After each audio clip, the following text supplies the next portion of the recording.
Hello दोस्तों, मैं हूं अभिषेक, आपका सेल्फ रिपेयर गुरुजी। और इस वीडियो में मैं आपको बताने वाला हूं कि इस तरह का जो इंजन है, ये इंजन हीरो का इंजन है। और ये बहुत ही फेमस, वर्ल्ड का सबसे ज़्यादा बिकने वाले मोटरसाइकिल का इंजन है। सेम इंजन आपका Splendor, Passion, CD Dawn, CD Deluxe, Super Splendor में थोड़ा सा डिफरेंट होता है। उसके बाद आपका जितना भी मॉडल है आई स्मार्ट, सारे में यही इंजन यूज़ होता है। और ओल्डर में CD 100 ऐसे सब में यही इंजन है।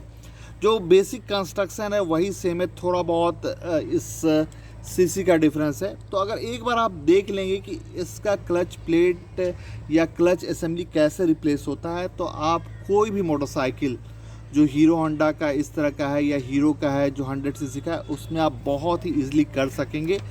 और ये जो इंजन है ये इतना फेमस इसलिए हुई थी क्योंकि बहुत ही सिंपल इंजन है। अगर इसका आपको ब्लॉक किट रिप्लेस करना है तो यहाँ पे टैंक भी आपको नहीं हटाना पड़ता, सिंपली यहाँ से कर सकते हो। मतलब बहुत ही सिंपल है। और उतना ही सिंपल है इसका क्लच असेंबली रिप्लेस करना। तो सबसे पहले क्या करना है आपको, यहाँ पे ये देखिए, यहाँ पे इसका जो किक है, जैसे कि बाकी मोटरसाइकिल्स में हम लोग रिमूव करते हैं, एग्जैक्टली उसी स्टाइल में इसका जो किक है यहाँ पे, इसको हम लोग हटा लेंगे। ये देखिए, सिंपली एक 10 नंबर का बोल्ट दिया गया है इसमें। और किसी किसी में वाशर होता है, इसमें वाशर भी नहीं दिया है, तो सिंपली इसको हटा लेना है। तो यहाँ पे ये किक आपका बाहर आ जाएगा, सिंपली इसको आपको पुल कर लेना है। ये देखिए, बहुत ही इसलिए आपका बाहर आ गया ये। अब ये जो आपका क्लच कवर है इसे आपको रिमूव कर लेना है। अब रिमूव करने के लिए क्या करना है, 1 2 3 4 जितना भी है सारे 8 नंबर बोल्ट्स को आपको लूज करके बाहर निकाल लेना है।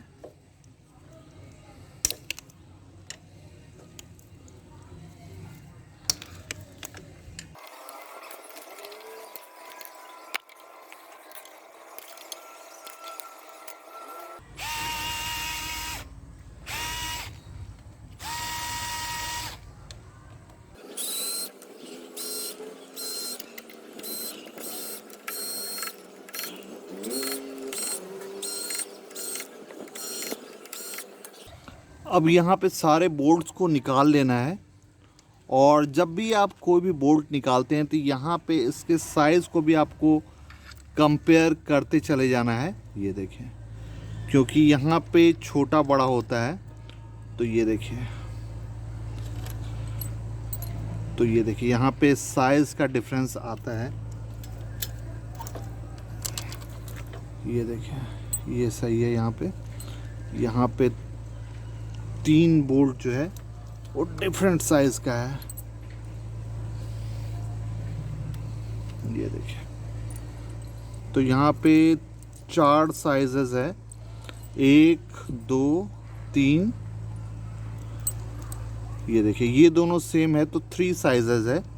ये देखिए, ये दोनों एक साइज़ का है, ये एक साइज़ का है, और बाकी जितना भी है वो कॉमन है, तो 3 साइज़ का है। और कहाँ कहाँ लगेगा आप खुद जानते हैं। और यहाँ पे एक बार आपको चेक कर लेना है कि कहीं कोई बोल्ट छूटा तो नहीं है। उसके बाद यहाँ पे ये जो स्टिक है इसको हम लोग रिमूव कर लेंगे, डिप स्टिक, ये यहाँ से हट जाएगा। तो इसको अब हम लोग क्रैक कर सकते हैं, इस कवर को हम लोग बाहर निकाल सकते हैं। अब बहुत लोग क्या करते हैं कि इसे हैमर से इस तरह से मारते हैं कि ये बाहर आए। आपको उस तरह से नहीं करना है, सिंपली आपको अपने क्लच लीवर को प्रेस करना है। यहाँ पे ये देखिए, मैं हैंड से ही कर रहा हूँ। ये देखिए, ये आपका क्रैक हो गया है। अगर इसमें कोई भी सॉल्यूशन, कोई भी गैस्केट सीलेंट नहीं लगा रहेगा तो ये आपका बाहर निकलना स्टार्ट हो जाएगा। और जैसे ही ये बाहर निकलेगा, अगर आप नीचे देखेंगे तो ये देखिए, इंजन ऑयल भी बाहर आना शुरू हो गया है। तो मैंने ऑलरेडी पैन लगा दिया है नीचे। तो ये देखिए, इंजन ऑयल बाहर आने लगा है। और इसको हम लोग बाहर निकाल लेंगे। ये देखिए, अब ये टाइम आ गया है कि इस क्लच केबल को हम लोग बाहर निकाल लेंगे। और ये देखिए, ये आपका बाहर आ जाना चाहिए, और कभी कभी किसी किसी मोटरसाइकिल में ये बाहर नहीं आता है, तो आपको यहाँ पे ये देखिए इसको लूज करना पड़ेगा। ये एक टेंशन वाला चीज़ होता है, अगर ये इजीली बाहर नहीं आता है तो ये देखिए, तो ये बाहर नहीं आ रहा है। और यहाँ पे नीचे में क्लच डॉग का आपको ध्यान देना है। तो ये देखिए यहाँ पे ये जो क्लच डॉग है ये बाहर आया है, तो यहाँ पे ये जो फुटरेस्ट है इसे हम लोग को लूज़ करना होगा। तो यहाँ पे इसका ये जो फुटरेस्ट वाला बोल्ट है इसे मैंने लूज़ कर लिया है, और ये 17 mm का है, यहाँ पे आप देख सकते हैं। ये देखिए इसको आपको लूज़ करके बाहर निकाल लेना है। और अभी मेरे साथ प्रॉब्लम ये हुआ है कि जो मेरा डिस्पोजेबल ग्लव्स था वो फिनिश हो चुका है, और मेरे पास अभी एक्स्ट्रा ग्लव्स नहीं है। अभी देखते हैं कि क्या कर सकते हैं। और एक चीज़ आपको ध्यान में रखना है, कभी भी जो यूज्ड इंजन ऑयल होता है वो आपके स्किन के कांटेक्ट में नहीं आना चाहिए, वो सही चीज़ नहीं होता है। तो इस चीज़ का आपको ध्यान देना है। तो यहाँ पे इस दोनों बोल्ट को कम्प्लीटली बाहर निकालने का ज़रूरत नहीं है, सिंपली इसको आप लूज़ कर लीजिए, काम बन जाएगा। ये देखिए आई थिंक कि अब ये कवर बाहर निकल जाएगा। ये देखिए काफ़ी होगा, इतना स्पेस बन चुका है। और जो रबड़ वाला डिस्पोजेबल ग्लव्स था वो तो नहीं है, बट ये प्लास्टिक वाला है मेरे पास, पॉलीथीन वाला। और जब ये वीडियो आपके पास आ रहा होगा उस समय तक ये पूरा बैन लग चुका होगा। ये ओल्ड वीडियो है। तो 1 जुलाई से पूरे इंडिया में प्लास्टिक पे बैन लगने वाला है, तो एट प्रेजेंट मुझे इसी से काम करना पड़ेगा। ये देखिए, और ये कंफर्टेबल नहीं होता है, बहुत ज़्यादा इरिटेटिंग फील होता है इसके साथ काम करने से। तो ये देखिए यहाँ पे ये जो कवर है ये बाहर आ गया। ये देखिए बहुत नीट एंड क्लीन है, सही है ये। तो यहाँ पे है क्लच असेंबली, बट इससे आप डायरेक्टली बाहर नहीं निकाल सकते हैं। पहले आपको यहाँ पे ये जो सेंट्रीफ्यूगल ऑयल फिल्टर है इसको डील करना पड़ेगा, और यहाँ पे ये जो वेट है इसको बाहर निकालना पड़ेगा, तब जा कर के आप इसे बाहर निकाल पाएंगे। और यहाँ पे ये जो स्क्रू है इसको आपको इम्पैक्ट ड्राइवर के हेल्प से ओपन करना है। और यहाँ पे ये ऑलरेडी डैमेज्ड है, तो कभी कभी प्रॉब्लम हो जाता है, और इसको बहुत ही केयरफुली आपको ओपन करना है। अगर आप केयरफुली नहीं ओपन करेंगे तो आपका बहुत ही टाइम ये किल करेगा। और अगर डैमेज हो गया है आपसे ओपन करते समय तो सिंपली इसको आप रिप्लेस कर दीजिएगा न्यू वन से। ये देखिए यहाँ पे ये ईज़िली बाहर आ गया। आप जनरल स्क्रू ड्राइवर से इसको नहीं ओपन कर पाएंगे, प्रॉब्लम आता है। तो ये देखिए ऑलरेडी इसका हेड डैमेज है, उसी तरह यहाँ भी। तो ये इम्पैक्ट ड्राइवर बहुत ही हेल्पफुल होता है इस तरह के स्क्रूज को ओपन करने के लिए। तो इसी तरह ऑल 4 स्क्रूज को ओपन कर लेना है। तो ये लास्ट वाला भी स्क्रू बाहर आ गया है, ये देखिए। और कभी भी डैमेज स्क्रू को रीयूज़ नहीं करना है, क्योंकि इस बार तो आप टाइट कर देंगे, बट जब आप ओपन करेंगे तो उस समय ये बहुत ही ज़्यादा आपको इरिटेट करेगा। ये देखिए केयरफुली यहाँ से इसको आपको बाहर निकाल लेना है। और यहाँ पे एक पैकिंग होता है और एक ऑयल सील होता है, तो इसका आपको ध्यान रखना है। ये देखिए, और यहाँ पे ये सेंट्रीफ्यूगल ऑयल फिल्टर क्यों बोला जाता है, क्योंकि यहाँ पे देखिए जितना भी मेटल पार्टिकल है ये यहाँ पे आपको जमा मिलेगा। ये देखिए सारा मेटल पार्टिकल यहाँ पे आकर के बैठा रहता है। और आई थिंक ये पैकिंग हम लोगों को डैमेज नहीं करना है, अगर स्टॉक में होगा तो मैं न्यू पैकिंग लगा दूंगा। ये देखिए, और यहाँ पे एक स्पेशल नट है जिसे हमें ओपन करना है, और यहाँ पे इस बियरिंग को हम लोग हटा लेंगे। ये देखिए इस बियरिंग को प्यार से हम लोग बाहर निकाल लेंगे। अब यहाँ पे इस नट को ओपन करने के लिए यहाँ पे आप देखेंगे स्पेशल टाइप ऑफ सॉकेट आता है, ये यहाँ पे इस तरह से फिट हो जाता है और आप इसको ओपन कर सकते हैं। तो ये देखिए मैं एक्सटेंशन लगा रहा हूँ। अब यहाँ पे इसको आप एल हैंडल से भी ओपन कर सकते हैं, बट उसमें क्या है कि आपको गियर को होल्ड करना पड़ेगा। और एक और मेथड है, वो है कि इम्पैक्ट ड्राइवर अगर आपके पास है। इम्पैक्ट ड्राइवर अब ज़्यादा कॉस्टली नहीं है, चीप है मार्केट में। तो ये देखिए कोई भी चीप इम्पैक्ट ड्राइवर से आपका काम बहुत ही ईजी हो जाता है। तो मैंने आप लोगों को बहुत बार बताया है कि विदाउट इम्पैक्ट ड्राइवर कैसे इसको ओपन करते हैं। इसमें देखिए कि विथ इम्पैक्ट ड्राइवर यही काम कितना इजी हो जाता है, और कुछ भी गियर होल्डर का ज़रूरत नहीं है, कुछ भी एक्स्ट्रा टेंशन का ज़रूरत नहीं है। बहुत ही ईजली, बहुत ही जल्दी ये ओपन हो जाता है। ये देखिए कितना ईजली ये नट आपका ओपन हो गया विदाउट एनी टेंशन। तो ये देखिए यहाँ पे ये आ गया। उसके बाद ये वाशर,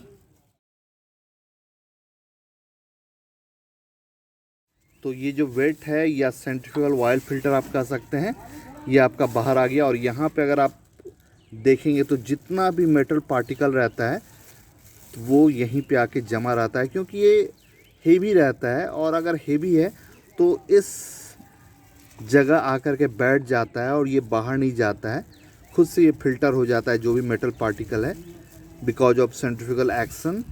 और दूध में जो हम लोग मक्खन निकालते हैं उसमें भी ये सेंट्रीफ्यूगल वाला जो प्रिंसिपल है वही यूज़ होता है। अब यहाँ पे 10 नंबर का बोल्ट है, इससे हम लोग ओपन कर लेंगे। तो ये जो बकेट टाइप का स्ट्रक्चर बना है वो भी आपका बाहर आ जाएगा। तो ये देखिए ये एक बाहर आ गया और दूसरा नीचे में रहता है। तो ये देखिए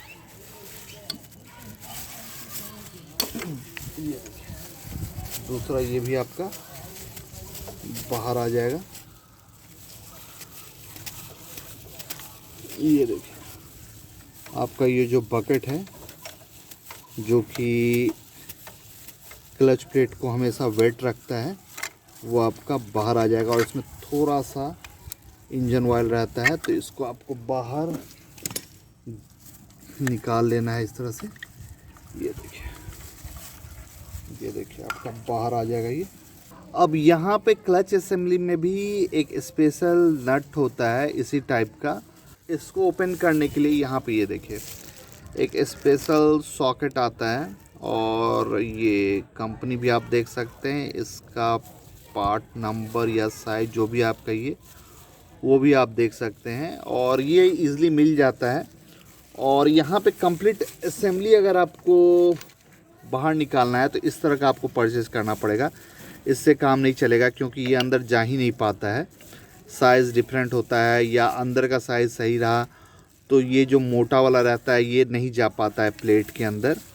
तो इस तरह का आपको परचेज़ करना है, आपको मार्केट में ईज़िली मिल जाएगा, क्योंकि ये जो इंजन है ये कॉमन इंजन है, तो आपको बहुत ही ईज़िली ये मिल जाना चाहिए।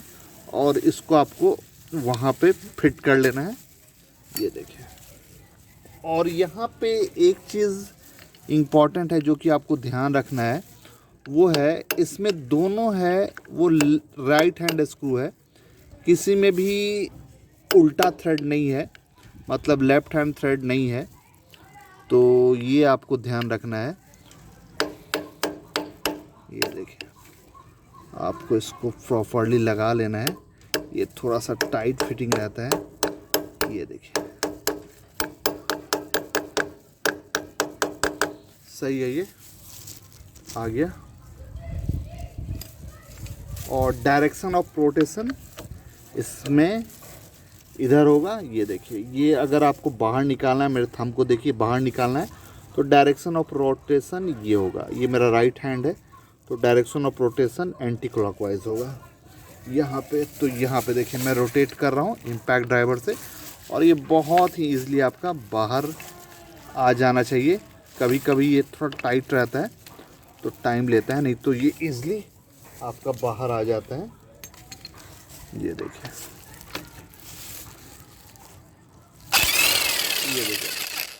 बहुत ही ईजिली ये नट आपका बाहर आ गया है। ये देखिए इसी नट का मैं बात कर रहा था, और परफेक्ट फिटिंग है ये वाला। ये देखिए इस तरह से ये बाहर निकल जाता है। परफेक्ट। तो यहाँ पे ये जो कंप्लीट असेंबली है इसको हम लोग बाहर निकाल लेंगे।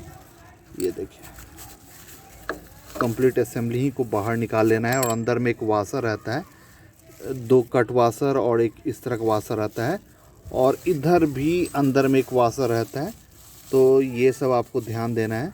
ये देखिए, तो यही कंप्लीट असेंबली हम लोग फिट करेंगे। तो जो कंपोनेंट मैंने बाहर निकाला था, सारे कंपोनेंट्स को मैंने अच्छे से क्लीन कर लिया है, और मैंने अपने लिए न्यू ग्लव्स भी परचेज़ कर लिया है। और यहाँ पे ये जो क्लच बास्केट आप देख रहे हैं, इसको अगर आप चाहें तो एक बार बाहर निकाल करके इंस्पेक्ट कर सकते हैं। ये देखिए, तो यहाँ पे ये ऐसे बाहर नहीं आएगा, ये ओपन है बट छोटा सा आपको काम करना पड़ेगा। ये देखिए एक वाशर यहाँ पे रहता है, तो इस वाशर को आप बाहर निकालिए। और यहाँ पे 2 कट वाशर रहता है इस तरह से। ये देखिए, इस दोनों को आप बहुत ही प्यार से बाहर निकालिए और नीचे नहीं गिरना चाहिए। ये देखिए ये आ गया बाहर। अब यहाँ पे एक और वाशर रहता है, ये देखिए, इसको भी आपको बाहर निकाल लेना है। बहुत पतला सा वाशर रहता है। अब ये जो कंप्लीट क्लच बास्केट है इसको आप बाहर निकाल सकते हैं। और यहाँ पे ये देखिए, इसमें आप देखिए कि कोई मेज़र प्ले तो नहीं है, तो इसमें प्ले नहीं है। और यहाँ पे आपको देखना है कि कोई मेज़र कट नहीं होना चाहिए। देखिए सब जगह तो यहाँ पे कट तो है लेकिन मेज़र नहीं है, और इसको फाइलिंग करके काम चलाया जा सकता है। और अगर आप चाहें तो ये कंप्लीट असेंबली ही आता है, तो इस कंप्लीट असेंबली को आप परचेज़ करके न्यू लगा सकते हैं। और जब भी इसको चेंज करें तो यहाँ पे जो प्राइमरी ड्राइव गियर है इसको भी आप रिप्लेस किए दोनों को साथ में, तो बहुत अच्छा रिज़ल्ट आता है। बट एट प्रेजेंट इसमें काम चल जाएगा फाइलिंग करके, तो मैं ज़्यादा खर्चा इसमें नहीं कर रहा हूँ। ठीक है, तो अब एक छोटा सा काम और रह गया है जो कि बहुत ही इम्पॉर्टेंट है। यहाँ पे एक स्ट्रेनर रहता है, ये देखिए यहाँ पे अगर आप नीचे देखेंगे तो एक स्ट्रेनर है। तो जब भी आप ये वाला कवर ओपन कीजिए किसी भी काम से, तो इस स्ट्रेनर को ज़रूर क्लीन कर लीजिएगा। ये देखिए अभी इतना ज़्यादा तो डर्टी नहीं है, बट फिर भी अगर हमने ओपन किया है तो इसे हम लोग अच्छे से क्लीन कर लेंगे, और जितना मेटल पार्टिकल है इसके अंदर से हम लोग बाहर निकाल लेंगे। अभी यहाँ पे जब हमने इसके कवर को ओपन किया था तो बहुत सारा इंजन ऑयल बाहर आया था, और यहाँ पे मैंने ड्रेन पैन लगाया था यहाँ पे, तो ये स्टोर हो गया है। अभी भी इसमें बहुत सारा इंजन ऑयल अंदर होगा। और अगर एक चीज़ आप ध्यान से देखेंगे तो यहाँ पे ड्रेन बोल्ट है, तो यहाँ पे अगर आप चाहें तो पहले भी ड्रेन कर सकते हैं इंजन ऑयल, बट उसका कोई मतलब नहीं बनता है यहाँ पे, क्योंकि ये ऑलरेडी ओपन है। तो ड्रेन करना है तो आप इजीली यहीं से आप इसको ड्रेन कर सकते हैं। जस्ट इसको अगर आप नीचे करेंगे मोटरसाइकिल को स्ट्रेट, तो ये जितना इंजन ऑयल है सारा आपका बाहर आ जाएगा। और अगर आप इसे टिल्ट कर देंगे तो सारा इंजन ऑयल आपका बाहर अच्छे से ड्रेन हो जाएगा। तो मैं इसे ड्रेन कर लेता हूँ। यहाँ पे मैंने इंजन ऑयल को अच्छे से ड्रेन कर लिया, और ये जो ऑयल स्ट्रेनर है इसे भी मैंने क्लीन कर लिया है। यहाँ पे देखिए कोई भी मेटल पार्टिकल इस पर नहीं होना चाहिए। अब यहाँ पे अगर इसको आप ध्यान से देखेंगे तो ये थोड़ा सा ट्रैपेजियम शेप का है, तो जो ये छोटा वाला साइड है ये अंदर जाएगा। और यहाँ पे देखिए इसको आपको अंदर इंसर्ट कर देना है, जैसे आपने निकाला था एग्जैक्टली उसी तरह से आपको निकाल देना। अब ये काम क्या करता है, तो सिंपली पहले ऑयल को फिल्टर करता है, और कोई भी जो बड़ा मेटल पार्टिकल है उसको ऑयल पंप तक नहीं जाने देता है। यहाँ पे देखिए ये आपका ऑयल पंप, तो ये सही हो गया। उसके बाद यहाँ पे मैंने क्लच बास्केट को भी थोड़ा सा फाइलिंग कर लिया, और उसमें कोई भी मेजर प्ले नहीं है, तो अभी इससे काम चलेगा। तो यहाँ पे ये आ गया। उसके बाद एक वाशर, और आप कोई भी मोटरसाइकिल के मॉडल से कंफ्यूज नहीं होइएगा, क्योंकि जो प्रोसेस है वो सेम होता है। इस तरह का जितना भी इंजन है उसके लिए प्रोसेस सेम है। अब यहाँ पे देखिए, ये देखिए ये है आपका कट वाशर, और इसको इंस्टॉल करते समय आपको थोड़ा सा केयरफुल रहना होगा, क्योंकि जहाँ आप थोड़ा सा मिस्टेक करेंगे ये नीचे गिर जाएगा। ठीक है, इसको आप इस तरह से लगाइए, परफेक्ट। ये देखिए देखिए थोड़ा सा नॉटी होता है ये। अब यहाँ पे इसका ये वाला, ये देखिए ये आ गया बहुत ही प्यार से। अब यहाँ पे जो ओल्ड क्लच असेंबली था इसे हम लोग रिप्लेस कर रहे हैं, पूरा प्रोसेस इसी पे था। तो ये वियर कर जाता है एक टाइम के बाद, और इसमें मुझे पता कैसे चला कि इसका क्लच प्लेट अब वियर कर गया है। तो जब भी मैं किक मारता था तो किक नीचे आ जाता था। तो अगर किक वाला है आपको बहुत ईज़िली पता चल जाएगा, किक से ही आप किक अप्लाई नहीं कर पाएंगे। और अगर आपके पास सेल्फ वाला है उसमें किक नहीं है तो आपको चलाते चलाते खुद पता चल जाएगा कि हाँ अब टाइम आ गया है कि आप क्लच असेंबली को रिप्लेस कीजिए। तो दोस्तों यहाँ पे मैं फाइनेक्स का क्लच असेंबली यूज़ कर रहा हूँ, और ये बहुत ही पुरानी कंपनी है, सिंस 1963, और इसका बहुत सारा फ्रिक्शन प्रोडक्ट आता है। मैंने ब्रेक शूज़ के बारे में आपको बताया ही था, तो इस पे आप ट्रस्ट कर सकते हैं। और यहाँ पे अगर आप देखेंगे तो ISO 9001 2008 सर्टिफाइड कंपनी है, प्लस ये बहुत सारे कंपनीज़ को पार्ट्स भी सप्लाई करती है। ये OEM सप्लायर है। और यहाँ पे कुछ बेनिफिट्स आप देख सकते हैं, smooth gear shift, instant pickup, more mileage, and last but not list Japanese technology. तो एक अच्छा सिलेक्शन है ये, और इसको आप चूज कर सकते हैं।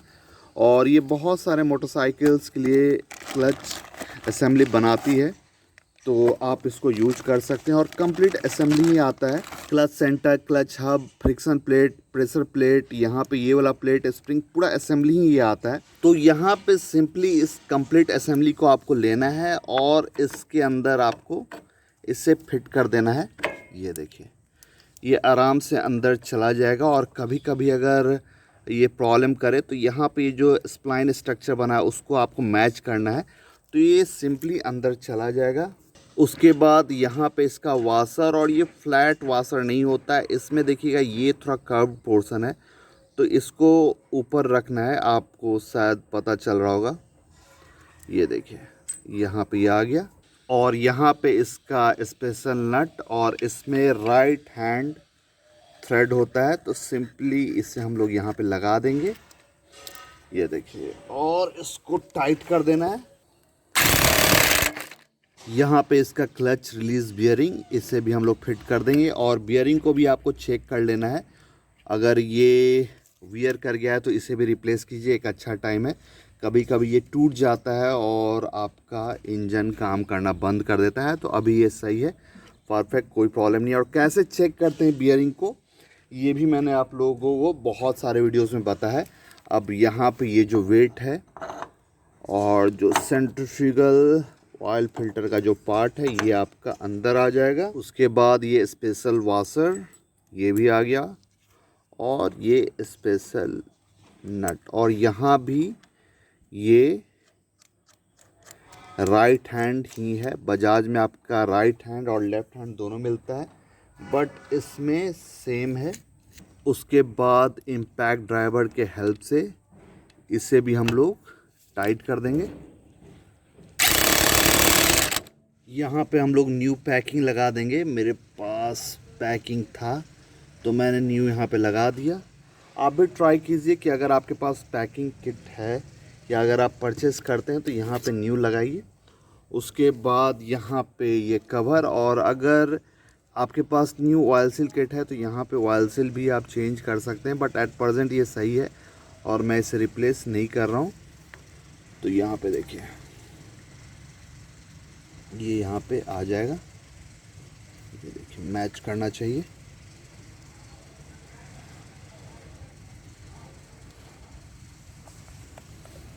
ये देखिए परफेक्ट। और यहाँ पे जो ओल्ड स्क्रू था वो डैमेज था, तो हम लोग यहाँ पे न्यू स्क्रू लगाएंगे, क्योंकि अगर फिर से हम लोग ओल्ड स्क्रू लगाएंगे तो फिर से वही प्रॉब्लम आएगा, इसे ओपन करने में प्रॉब्लम होगा। तो यहाँ पे मैं न्यू स्क्रू का यूज़ कर रहा हूँ, इम्पॉर्टेंट है। और जब भी इसको आप ओपन कीजिए तो इम्पैक्ट ड्राइवर के हेल्प से कीजिए। आप सिंपल स्क्रू ड्राइवर के हेल्प से करेंगे तो ये डैमेज होगा ही होगा। और इसको आपको अच्छे से टाइट कर लेना है, ऑल 4 स्क्रूज। ये लूज़ रहेगा तो बाहर आएगा और प्रॉब्लम क्रिएट कर देगा। यहाँ पे एक ऑयल पैन हमने ओपन किया था, ये हम लोग लगा देंगे। और यहाँ पे 2 10 mm का बोल्ट था, हम लोगों को टाइट कर देना है। तो यहाँ पे मैं न्यू पैकिंग लगा रहा हूँ, ये देखिए पूरे अच्छे से आपको इसको प्लेस कर देना है। और पैकिंग आप जब भी लगाइए तो यहाँ पे ग्रीस लगा लीजिए। ग्रीस लगाने से फ़ायदा ये होता है कि नेक्स्ट टाइम जब आप इसका कवर रिमूव करेंगे तो ये पैकिंग चिपकेगा नहीं। और मैंने देखा है बहुत लोग इसको गलत बोलते थे, बट आज वो भी यही टेक्निक यूज़ कर रहे हैं।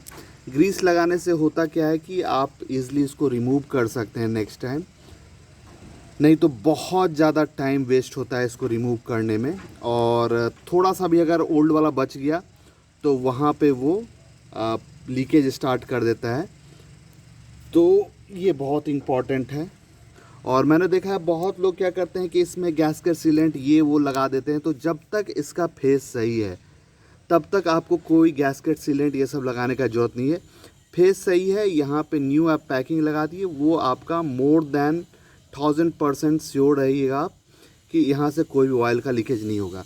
हाँ, अगर आप उसमें गैस्केट सीलेंट लगाते हैं और नेक्स्ट टाइम उसको रिमूव करने के दौरान इस फेस को आप डैमेज कर देते हैं, तब जा कर के वो प्रॉब्लम करता है। तो शुरू से ही इसमें कोई भी आप गैस्केट सीलेंट मत लगाइए, ग्रीस का यूज़ कीजिए।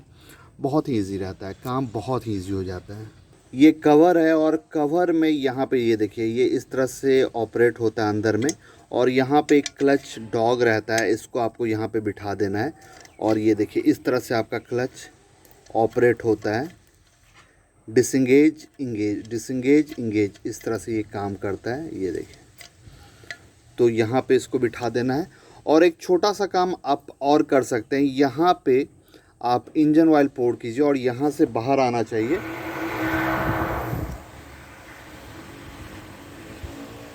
ये देखिए,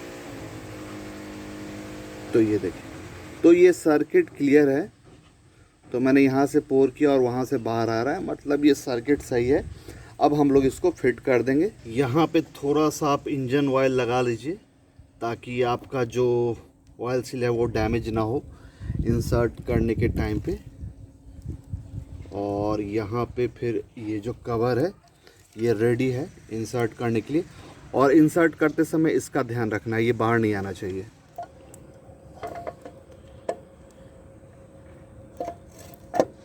ये देखिए, बहुत ही प्यार से ये अंदर चला जाएगा। ये देखिए, परफेक्ट।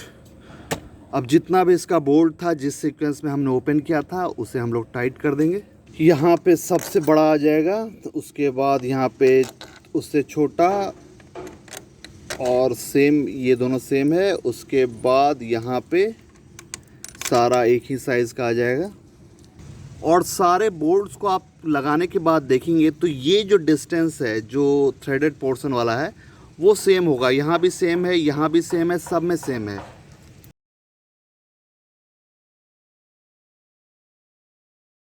तो यहाँ पे मैंने सारे बोल्ट्स को टाइट कर लिया है, किक लगा लिया है। ये जो फुटरेस्ट था यहाँ पे, फुटरेस्ट को मैंने टाइट कर लिया और इसमें इंजन ऑयल पोर कर लिया है। और जो क्लच केबल था वो भी मैंने अटैच कर लिया है। और इसी के साथ ये जो कंप्लीट प्रोसेस है वो हमारा हो चुका है और हमने न्यू क्लच असेंबली लगा लिया है। और अगर दोस्तों आपके पास भी कोई मोटरसाइकिल है जिसका क्लच असेंबली आपको लगाना है, वियर कर गया है ओल्ड क्लच असेंबली, तो आप लगा सकते हैं।